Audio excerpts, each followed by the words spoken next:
باب من الشرك أن يستغيث بغير الله أو يدعو غيره. شیخ ابھی باقی ہے، اس کے مسائل باقی ہیں کل کے باب میں تو مسائل کا ذکر باقی تھا، تو وہیں سے شروع کرتے ہیں. بسم اللہ الرحمن الرحیم. الحمد للہ رب العالمین وصلی اللہ وسلم وبارک علی نبینا محمد وعلی آلہ وصحبہ اجمعین. اما بعد. کتاب التوحید میں ہم لوگ آج 12واں باب مکمل کرنے جا رہے ہیں. کل ہم لوگوں نے اس کا آغاز کر دیا تھا اور اس میں جو آیتیں اور حدیثیں ذکر کی گئی ہیں ان کو ہم لوگوں نے پڑھ لیا تھا، اور آج اس سے مستنبط مسائل کو پڑھنا باقی ہے. تو اس کی قرأت کر لیتے ہیں، اس کی عبارت خوانی ہو جائے تو پھر اس کے بعد انشاءاللہ ہم لوگ اس کی وضاحت کر دیتے ہیں. تو پڑھیں کوئی. جی شیخ عبداللہ. فیہ مسائل، وہاں سے 12ویں باب میں فیہ مسائل، جو باب من الشرک الاستعاذة بغیر اللہ. الأولى تفسير وأنه كان رجال من الإنس. الثانية كونه من الشرك. الثالثة الاستدلال على ذلك بالحديث لأن العلماء يستدلون به على أن كلمات الله غير مخلوقة. قالوا لأن الاستعاذة بالمخلوق شرك. لأن الاستعاذة اسم ہے. لأن الاستعاذة بالمخلوق شرك. الرابعة فضيلة هذا الدعاء مع اختصاره. الخامسة أن كون الشيء يحصل به منفعة دنيوية من كف شر أو جلب نفع من كف شر أو جلب نفع لا يدل على أنه ليس من الشرك. چلیے. بسم اللہ الرحمن الرحیم. الحمد للہ رب العالمین وصلی اللہ وسلم وبارک علی نبینا محمد وعلی آلہ وصحبہ اجمعین. اما بعد. کل جو باب ہم لوگوں نے پڑھا تھا اس کے اندر مؤلف رحمہ اللہ نے یہ بات بتلائی تھی کہ استعاذہ یعنی پناہ میں جانا، پناہ میں اللہ تعالیٰ کی پناہ طلب کرنا. یہ اللہ تعالیٰ سے ہم پناہ طلب کریں گے تو یہ اللہ کی عبادت ہے. اللہ کے علاوہ اللہ کو چھوڑ کر دیگر کسی بھی مخلوق سے ہم پناہ طلب کریں گے تو یہ شرک ہے.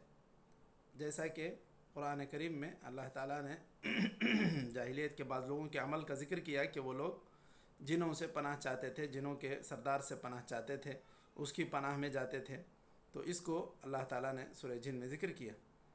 اسی طرح اسلام آنے کے بعد اگر کوئی انسان یہ کہتا ہے اعوذ بکلمات اللہ التامات من شر ما خلق لم يضره شيء حتى يرحل من منزله ذلك، تو یہ اگر کوئی انسان کسی جگہ میں اترے اور وہاں پر یہ دعا پڑھ کر وہ آرام کرتا ہے، رکتا ہے، تو پھر ایسی صورت میں اس کو کسی قسم کی کوئی چیز نقصان نہیں پہنچائے گی. تو یہاں اللہ تعالیٰ کے کلمات کی پناہ لینا یہ حدیث سے ثابت ہے. اس آیت اور اس حدیث کی روشنی میں بعض مسائل کا استنباط کیا گیا. 5 مسائل ہیں. سب سے پہلا مسئلہ تفسیر وَأَنَّهُ كَانَ رِجَالٌ مِّنَ الْإِنسِ. جیسا کہ ابھی میں نے ذکر کیا کہ کچھ انسان اللہ تعالیٰ کے بجائے جنوں کے سردار سے پناہ چاہتے تھے اور ان کی پناہ میں جاتے تھے اور یہ سوچتے تھے کہ اس کی وجہ سے وہ وہاں کے جنوں سے، ان کے شر سے محفوظ رہیں گے. تو یہ چیز اللہ تعالیٰ نے ذکر کیا کہ یہ شرک ہے اور یہ غلط ہے. دوسرا مسئلہ اس میں یہی استنباط ہوا کہ کونہ من الشرک، اس طرح غیر اللہ سے پناہ طلب کرنا یہ شرک ہے. تیسری چیز الاستدلال علی ذلک بالحدیث، اس کام کے لیے، اس استعاذے کے لیے جس حدیث سے استدلال کیا گیا ہے اس سے علماء نے یہ بات بتلائی کہ اللہ تعالیٰ کے جو کلمات ہیں وہ اللہ کی مخلوق نہیں ہیں، کیونکہ جب اعوذ بکلمات اللہ التامات یعنی اللہ تعالیٰ کے مکمل کلمات، اللہ تعالیٰ کے صفات سے پناہ طلب کرنے کو شرک نہیں کہا گیا، کیونکہ یہ مخلوق نہیں ہے، یہ اللہ تعالیٰ کی صفات ہیں۔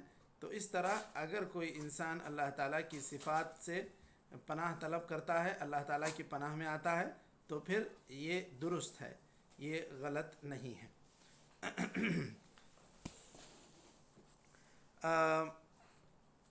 اگر اس کے علاوہ اللہ تعالیٰ کی صفات، اللہ تعالیٰ کے نام کے علاوہ کسی اور کی پناہ انسان اگر طلب کرے، چاہے وہ نبی یا فرشتے کی بھی پناہ طلب کرے، تو پھر یہ شرک ہے، کیونکہ یہ غیر اللہ سے استعاذہ ہے۔ چوتھی چیز فضیلۃ هذا الدعاء مع اختصارہ، یہ جو دعا ہے اعوذ بکلمات اللہ التامات من شر ما خلق، پڑھنے کے لیے بڑی مختصر ہے، لیکن اس کی فضیلت یہ ہے کہ آدمی کسی جگہ بھی قیام پذیر ہو اور وہاں رکے اور یہ دعا پڑھ لے تو اس کو کسی قسم کا کوئی نقصان نہیں ہوگا۔ تو یہ چھوٹی دعا ہے لیکن بڑی فضیلت والی دعا ہے۔ پانچواں مسئلہ اس کے اندر یہ ذکر ہو رہا ہے ان كون الشيء يحصل به منفعة دنيوية من كف شر او جلب نفع لا يدل على انه ليس من الشرك، کوئی بھی چیز آپ کو جس کا دنیاوی فائدہ یا کم از کم آپ کی کوئی مصیبت کا ٹل جانا یا کوئی فائدہ ہونا، یہ اس بات کی دلیل نہیں ہے کہ یہ شرک نہیں ہے۔ آپ کہہ رہے ہیں مثال کے طور پر یہ جو جنوں کی وادی میں جا کر یہ پناہ چاہتے تھے کسی جنوں کے سردار کی، تو یہ چاہتے تھے کہ یہاں ان کی جو ان کی جو ہیبت ہے یا ان کا جو ڈر ہے یا ان کو جو پریشانی لاحق ہوتی تھی اس سے نجات کے لیے یہ لوگ اس جن سے یا جن کے سرداروں سے پناہ چاہتے تھے۔ تو یہ آپ گرچہ کہ ایک فائدے کے لیے، ایک نقصان سے دور ہونے کے لیے آپ یہ عمل کر رہے ہیں، تو اس کا یہ مطلب نہیں کہ یہ شرک نہیں ہے، کیونکہ یہی کام آپ اللہ تعالیٰ سے بھی طلب کر سکتے ہیں۔ تو یہ اللہ تعالیٰ کے علاوہ دوسروں سے طلب کرنا، یہی کام شرک ہو رہا ہے۔ تو گرچہ کہ ان کو یہ فائدہ حاصل ہو کہ یہاں کوئی ان کو جنوں کی طرف سے کسی قسم کی پریشانی نہیں لاحق ہوگی، لیکن یہ چیز اس بات کی دلیل نہیں کہ یہ شرک نہیں ہے، یہ شرک ہے، کیونکہ یہ کام اللہ تعالیٰ سے ہونا چاہیے، اللہ تعالیٰ ہی کی پناہ میں جانا چاہیے انسان کو۔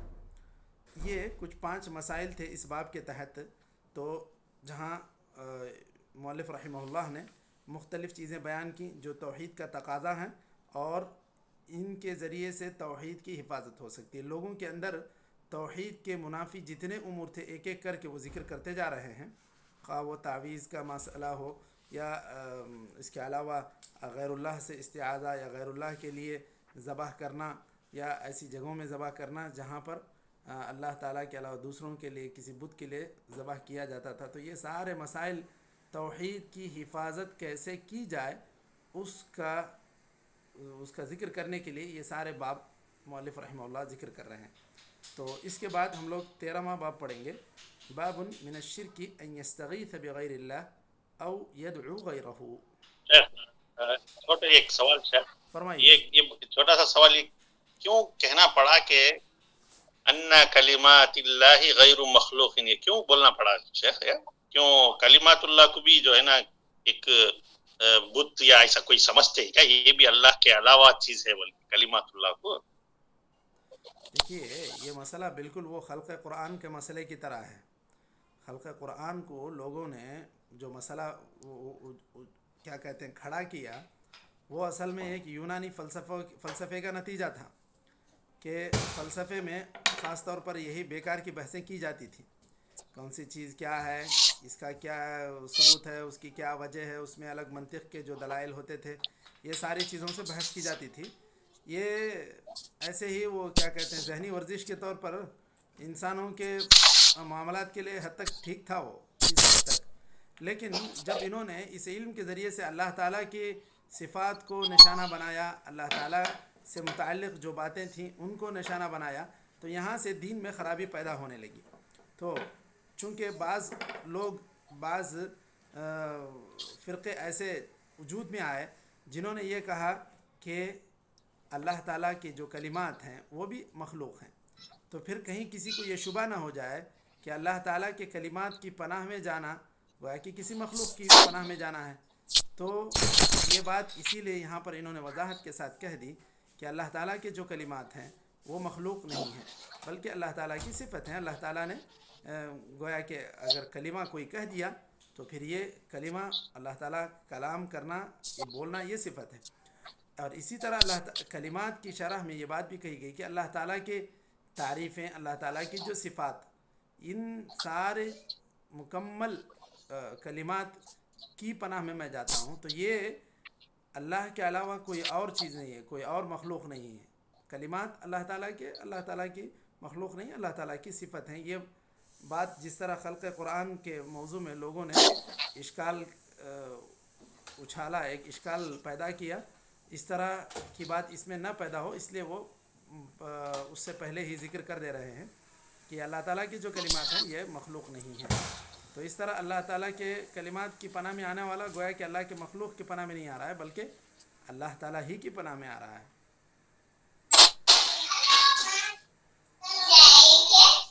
واضح ہوئی بات ہے. جزاک اللہ خیر. بہت بہت شکریہ. ماشاء اللہ, بارک اللہ. وضاحت بہت بہترین کی. جزاک اللہ. وضاحت ماشاء اللہ ماشاء اللہ. جزاک اللہ خیر. اللہ جزاک خیر. چلیں تو اس کے بعد والا باب ہم لوگ شروع کرتے ہیں. الباب الثالث عشر. بسم اللہ الرحمن الرحیم. باب من الشرك ان يستغيث بغير الله او يدعو غيره. جی ان ناصبہ ہے, ان يستغيث. جی ان يستغيث بغير الله او يدعو غيره. صح پڑھی. وقول الله تعالى ولا تدعو من دون الله ما لا ينفعك ولا يضرك فإن فعلت فإنك إذا من الظالمين. وقوله تعالى فابتغوا عند الله الرزق واعبدوه واشكروا له إليه ترجعون. وقوله تعالى ومن أضل ممن يدعو من دون الله من لا يستجيب له إلى يوم القيامة وهم عن دعائهم غافلون. وقوله تعالى أمن يجيب المضطر إذا دعاه ويكشف السوء ويجعلكم خلفاء الأرض الآية.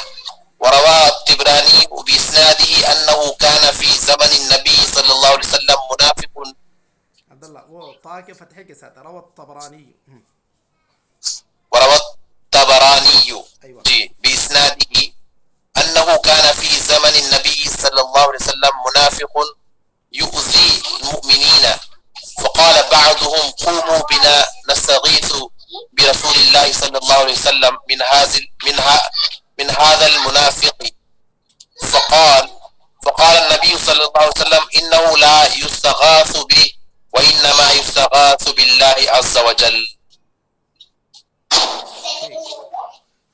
مسائل بھی پڑھے. فيه مسائل. الأولى أن عطف الدعاء على الاستغاثة من عطف العام على الخاص. الثانية تفسير قوله ولا تدع من دون الله ما لا ينفعك ولا يضرك. الثالثة أن هذا هو الشرك الأكبر. الرابعة أن أصلح الناس لو يفعلوه إرضاء لغيره صار من الظالمين. الخامسة تفسير الآية التي بعدها. السادسة كون ذلك لا ينفع في الدنيا مع كونه كفرا. السابعة تفسير الآية الثالثة. الثامنة أن طلب الرزق لا ينبغي إلا من الله كما أن الجنة لا تطلب إلا منه. التاسعة تفسير الآية الرابعة. كما أن الجنة لا تطلب إلا منه. مجهول كسر. أن الجنة لا تطلب إلا منه. أيوة. التاسعة تفسير الآية الرابعة. العاشرة ذكره أنه لا أضل ممن دعا غير الله. ممن دعا غير الله. ممن دعا غير الله. جي. الحادية عشرة أنه غافل عن دعاء الداعي لا يدري عنه. الثانية عشرة تک ہم لوگ رک جاتے ہیں. 11 مسائل تک، جی اگر وقت ملے گا تو انشاءاللہ پڑھ لیتے ہیں. چلیے. انشاءاللہ. باب من الشرک ان یستغیث بغیر اللہ او یدعو غیرہ. استغاثہ اصل میں طلب الغوث کو کہتے ہیں. غوث کیا چیز ہے؟ غوث مدد طلب کرنا، غوث مدد کرنا، استغاثہ مدد طلب کرنا. اور خاص طور پر استغاثہ اس وقت کہا جاتا ہے جب کوئی آدمی کسی مصیبت میں گھرا ہوا ہو، مصیبت میں گھرا ہوا ہو، پریشانی میں گھرا ہوا ہو، تو اس وقت یہ لفظ استعمال کیا جاتا ہے عموماً کہ اس نے استغاثہ کیا، اس نے مدد طلب کی. اللہ تعالیٰ کے علاوہ کسی اور سے مدد طلب کرنا، یہ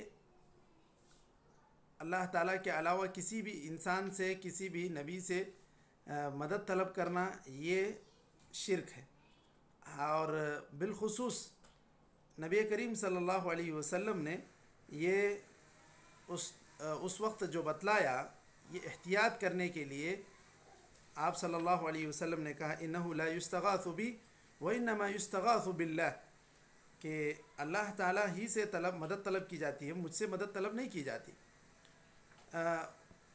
حالانکہ جو آدمی زندہ ہے اس سے جس قسم کی مدد طلب کی جاتی ہے یا تعاون حاصل کیا جاتا ہے، اس کے لیے جو لفظ استعمال ہوا ہے قرآن و حدیث میں، اس کے لیے خاص طور پر یہ وتعاونوا علی البر والتقوی، یہ تعاون حاصل کرنا یا تعاون کرنا، یا وَإِنِ اسْتَنصَرُوكُمْ فِي الدِّينِ فَعَلَيْكُمُ النَّصْرُ. آپ صلی اللہ علیہ وسلم نے خود یہاں پر جو بتایا کہ مجھ سے مدد طلب نہ کرو بلکہ اللہ سے مدد طلب کرو، یہ بات آپ صلی اللہ علیہ وسلم نے بیان کی. تو خاص طور پر استغاثہ اس صورت میں ہوتا ہے جب انسان پریشانی میں مبتلا ہو، اس کو جو مدد طلب کی جاتی ہے اس کو کہتے ہیں استغاثہ. ورنہ جو عمومی دعا کی جائے کبھی بھی، چاہے مشکل ہو نہ ہو، تو اس کو دعا کہتے ہیں، اس کو پکارنا کہتے ہیں.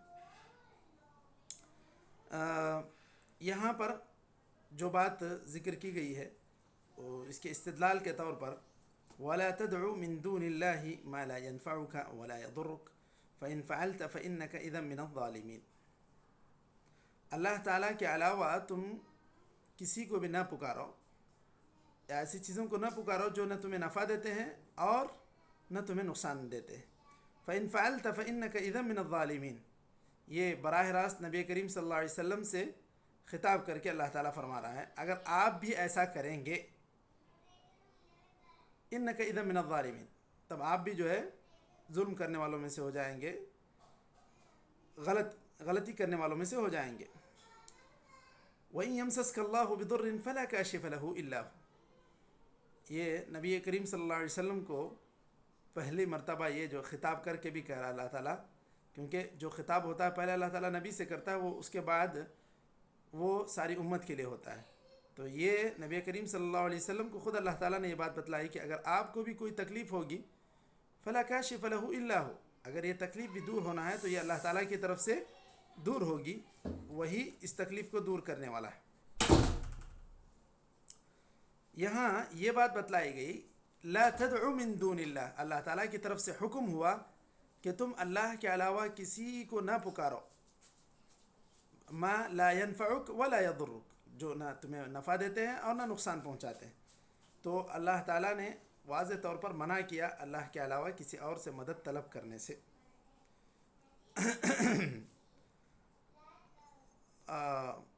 یہاں پر ما جو آپ دیکھتے ہیں، ما یہاں پر خاص طور پر یہ اشیاء یا غیر ذوی العقول کے لیے عموماً استعمال ہوتا ہے.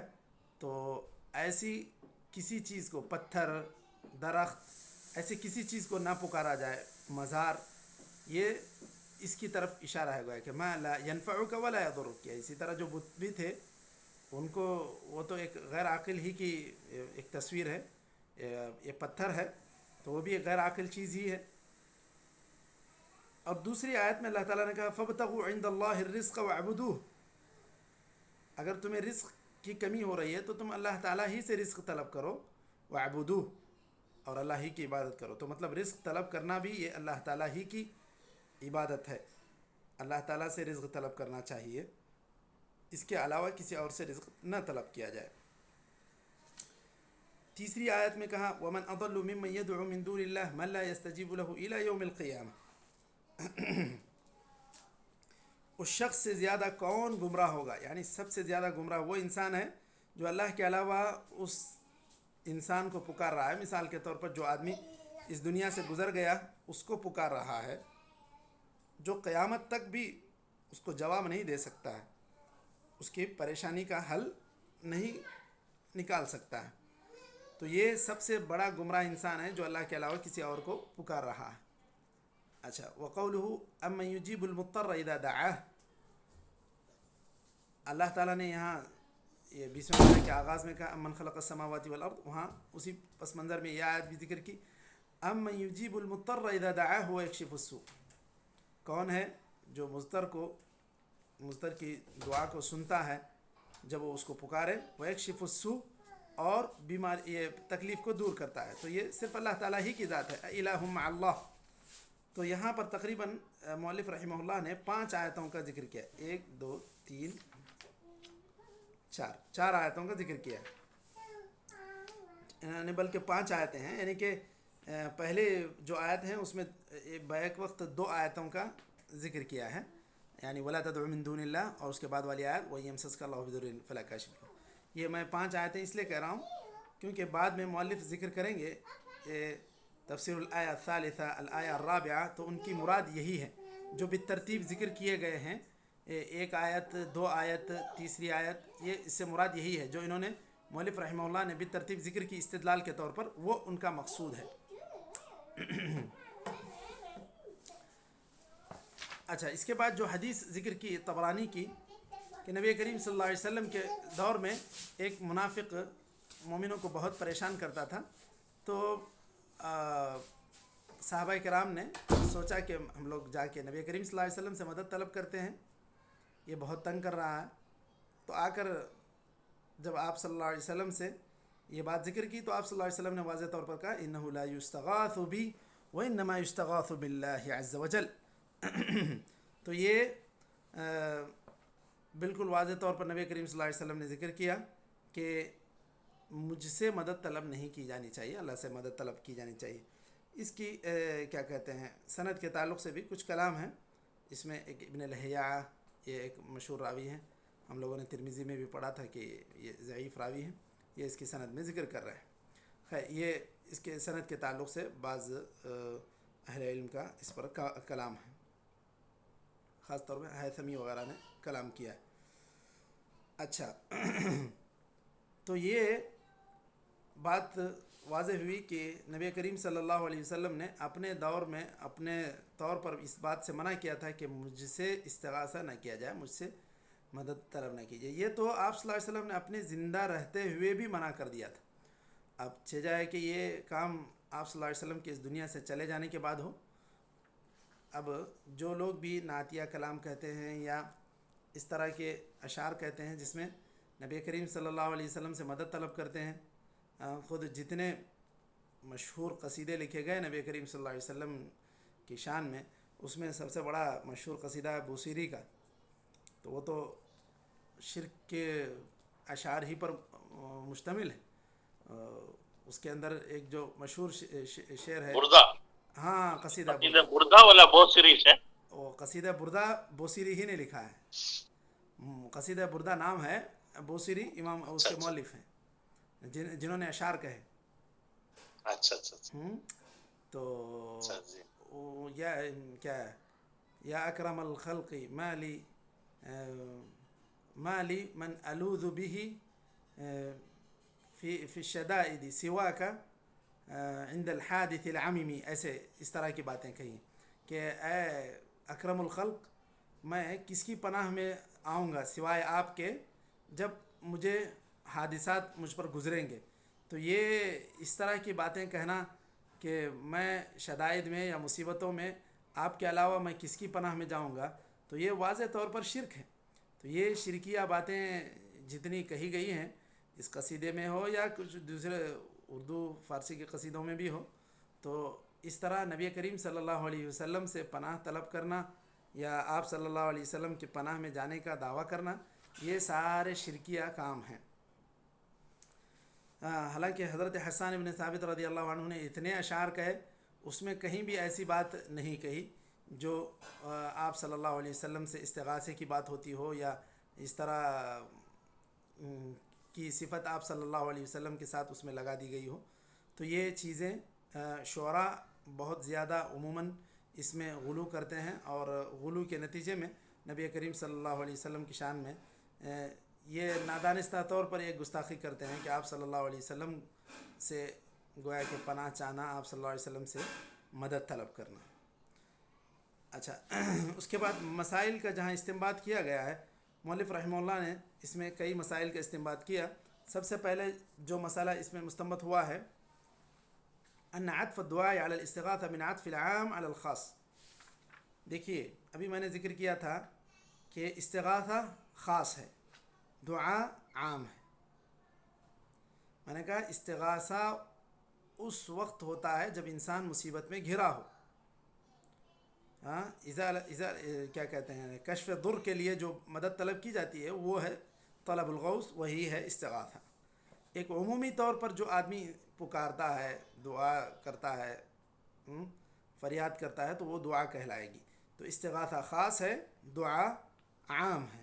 تو یہاں پر یہ جو ہیڈنگ انہوں نے ذکر کی ہے، ان عطف الدعاء علی الاستغاثۃ من عطف العام علی الخاص، خاص چیز پر یہاں استغاثہ خاص ہے، یدعو غیرہ یہ عام ہے. تو یہ عطف الخاص عطف العام علی الخاص ہو گیا.